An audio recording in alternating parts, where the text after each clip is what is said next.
Join us now to talk more about Tesla's strategy, both in the U.S. and abroad. Gene Munster, founder and managing partner at Loup Ventures. We're going to make him dance. Craig Irwin, senior research analyst at Roth Capital. It's none of us really dance. So are dancing.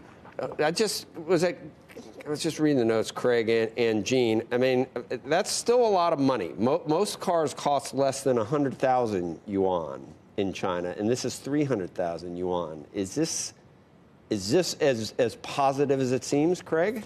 So the big question is whether or not this is a comp to the luxury vehicle market in China, or if it's more of a comp to the EV vehicles in China. So most people looking at Tesla are assuming that it's really to the EV vehicles, and no, it is not comparable to the vast majority of the vehicles that are being sold as EVs in China today.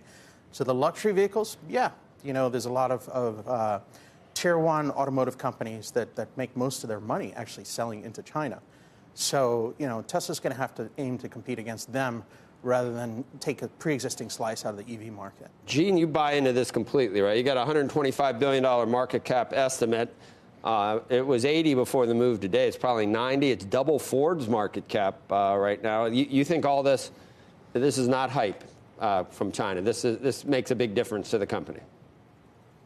It's measurable, Joe. Just to put some more context on that, is China's the largest EV market in the world, 60 to 70%. And you are correct, is that the average EV sells for about $15,000 US, and so well below. But I think the right analogy here is what's happened with Apple, and their China business right now is 17% of total Apple revenue.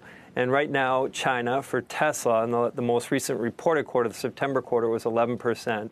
And so they are not going to hit the sweet spot of the China market. They're just too expensive. But I think that if you start to put the pieces together and say that they can have, call it 17% of Tesla's businesses in China, you start to build a model out where you can grow their business at 20% year over year. I'm just almost at my punchline here.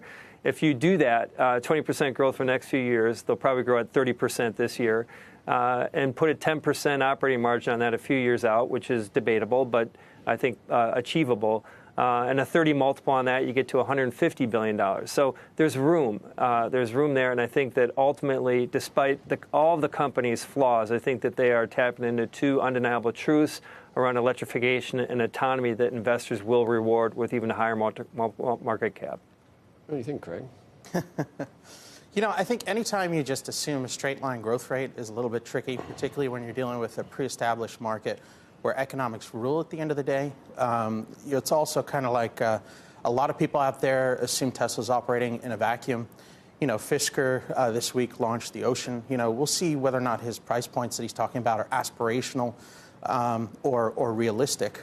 There's several EVs coming to market, this year and next. Just Friday, there was a confidentially filed IPO of a Chinese EV producer that probably does have a credible shot. They've only produced, maybe 100 so far, but, aspirations. I don't think Tesla operates in a vacuum. I think that they're going to be strong competition, and I can't think of a stronger signal to Detroit of, hey, we want credible EVs as the market cap dislocation in Tesla right now. Excuse me. Gene, just do the math for me. What price is that for Tesla if we get to 125 billion?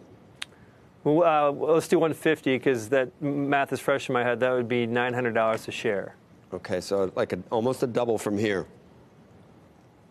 I think so, and this is not going to be a nice linear path there. There's going to be a lot of chop in there, but that's how these trends happen. And you talk about Craig talks about more competition that has been happening for the last few years, and Tesla's maintained their, call it 70% share in the U.S. That's going to decline over time, no doubt. But we're talking about 450,000 vehicles this year in a market that's 90 million globally.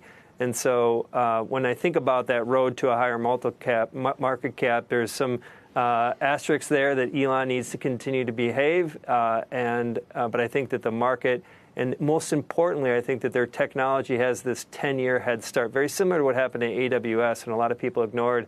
But that is fundamental to whether it's battery life or some of the visualization around autonomy to advancing this story.